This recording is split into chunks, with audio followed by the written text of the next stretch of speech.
मेरे दोस्तों, इंसान को कुल अकल भी मिल जाए तो फिर भी अल्लाह की हिकमत का वो इहाता नहीं कर सकता। रब्बे करीम को ज़्यादा पता है कि हमारे लिए कौन सी चीज़ बेहतर है और कौन सी चीज़ हमारे लिए नुकसान का बाइस है। अल्लाह तबारक व तआला की हिकमत ये चाहती है कि मेरे बंदे परेशान ना हो।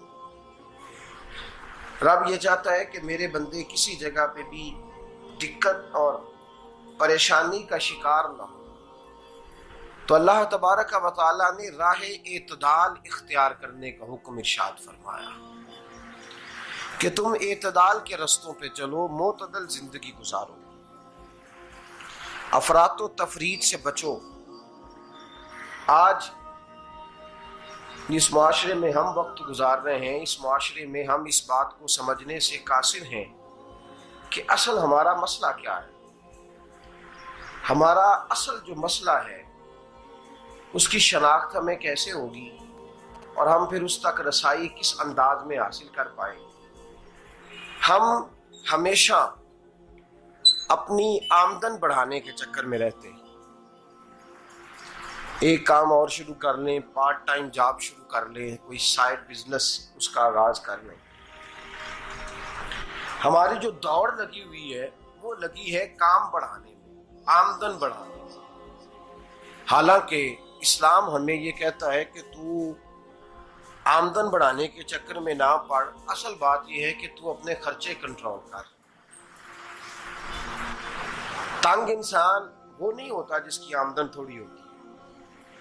ये तवज्जो कीजिएगा मेरी बात, ये कीमती बात है और गुफ्तगू सारी का लुबे लुबाब है। तंग बंदा वो नहीं होता जिसकी आमदन थोड़ी होती है। असल परेशान वो होता है जिसके खर्चे ज्यादा होते हैं। और हमारा जो रोजमर्रा का नुकसान हो रहा है ना, वो आमदन के मामलात में नहीं हो रहा। बुनियादी नक्श जो वाक़या हो रहा है वो ये है कि हमारे अखराजात ज्यादा, और वो अखराजात किसी और ने नहीं बढ़ाए। वो खर्चे हमने खुद बढ़ा लिए हैं और अब हमें उसका नुकसान भुगतना पड़ रहा है। और अगर आप सही मानों में टटोलें तो जो बहुत अमीर लोग हैं वो तो उन खर्चों से बच गए। मैंने बहुत सारे ऐसे खत्मात में शिरकत की है। मैं बहुत सारी ऐसी जगहों पे गया हूं कि जहां लोगों ने बड़ा मुख्तसर सा खत्म दिलाया है तो हो गया है खत्म। खत्म के मामले में कब किसी ने पाबंदी लगाई है कि उसमें 200 आदमी शरीक होगा तो तब ये साले सवाब सही हो सकेगा? कौन कहता है? या शादी के मौके पर अगर सारे बहन भाइयों को न बुलाया गया तो मेरी शादी पाया तकमील तक नहीं पहुंचेगी, इसमें बरकत नहीं होगी। ये किसने फतवा दिया है? मोतदल जिंदगी का इस्लाम हुक्म देता है। मैं पढ़ रहा था कि एक बहुत बड़ा सदर है, गालबन सूडान के सदर की बात हो रही थी, तो अपने बेटे की बारात लेके गया तो 4 लोग गए हैं बारात, और 15 लोगों का उसने एहतमाम किया अपने घर में खाना खाने का। तो क्या शादी हो गई कि रुक गई?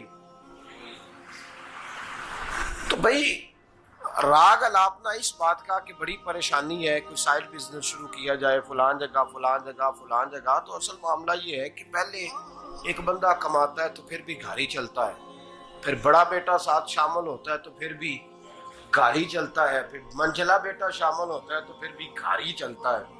जो रोना दादाजी रोया करते थे कि बड़ी मुसीबत है, बड़ी मुश्किल है, गाँव में रह अकेले होते थे और वो 5 बच्चों को और 4 बच्चियों को वो पालते थे, तो जो वहां परेशानी थी वही आज परेशानी शहर में आकर पढ़ लिख कर मोटी तनख्वाह लेकर वही परेशानी हमें है।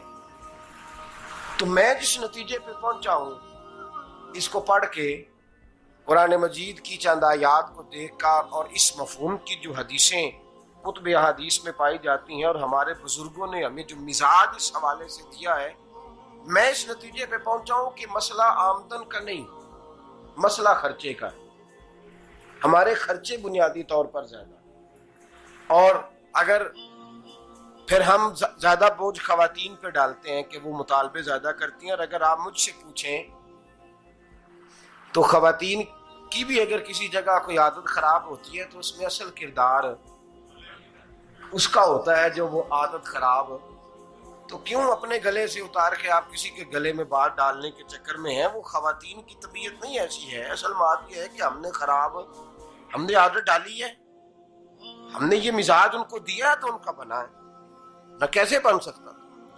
तो एतदाल जब तक जिंदगी में नहीं होता, पानी प्यास बुझाता है, लेकिन एक गिलास ही हो तो प्यास बुझाता है। बाल्टी को मुंह को लगाएगा तो कपड़े भिगो देगा उसके।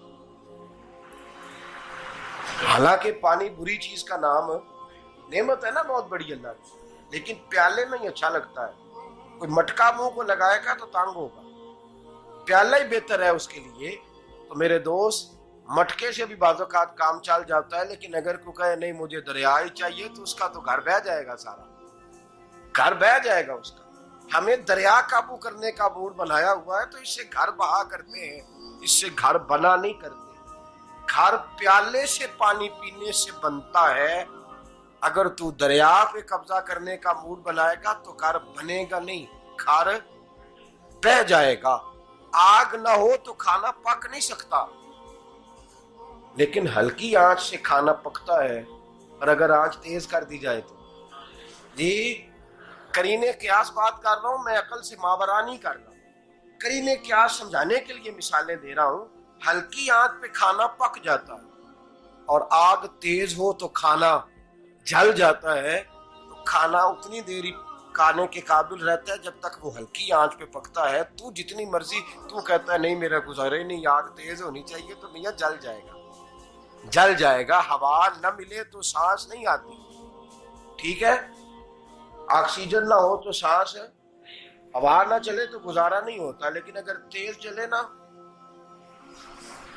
अगर तेज जले तो तेज चले तो आंधी और तूफान बन जाए तो छतें गिरा देती है, जाने ले लेती है।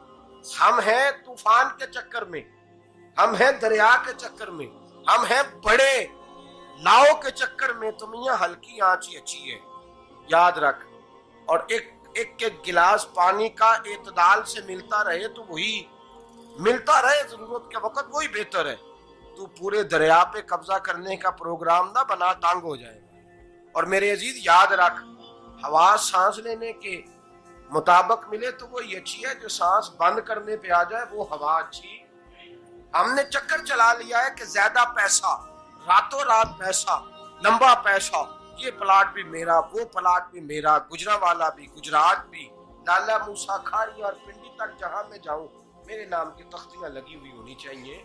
इस्लाम मना